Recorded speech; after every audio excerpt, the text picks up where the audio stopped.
Hello class, welcome back to CIS 121 Online Learning. And what we're going to start doing now is our last unit in our course, which is doing some computer programming using a software called App Lab. It's very similar to Scratch, so a lot of this isn't going to be new to you, just a little bit of a new interface that we'll be using. To do this, we're going to be using a website from an organization called code.org. And that's an organization that help students learn things about computer science.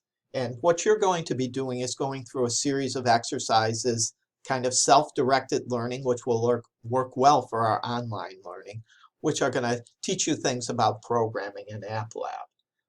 This video shows us the very start of homework 7, which is basically getting an account on code.org and also joining our class.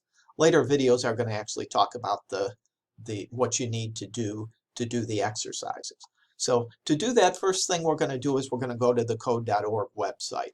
On the handout for the homework, I give direct links, but you can find everything from code.org to do the two things we want to do here. So I'm just going to type code.org in the search bar, hit enter, and it takes me to the code.org main page. And to get your account, you're going to click on this button here that says sign in and choose create an account. And there's a couple of things I want to tell you about creating that account. It just takes you through a series of steps. One thing I would say is use your Buffalo State email for the email address. And also, it's going to ask you for a username. And that's what I'm going to see when I grade your work. So make sure you give a username which actually describes who you are, not some crazy name or anything like that. Maybe your first name and your last name, or your first name and your last initial. So when I grade homeworks, I know who I'm grading. Okay. Once you've done that, then you can log on to your account.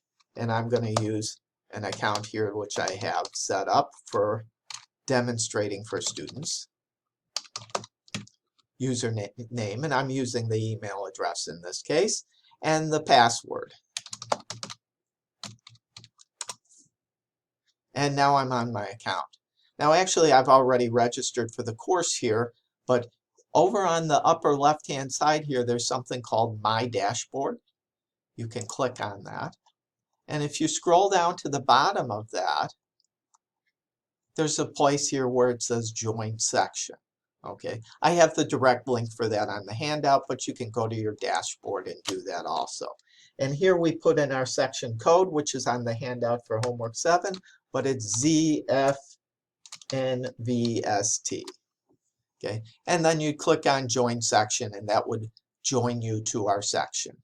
And for this person, we've already done that. It's this section over here, which is the CSP, Computer Science Principles, Unit 3. And then when we want to work, we would just go over here to either view the course or continue the lesson. So in later videos, we're going to learn how to actually step through the lessons. Thank you and have a great day. Again, send some emails if you have questions about anything. Bye-bye.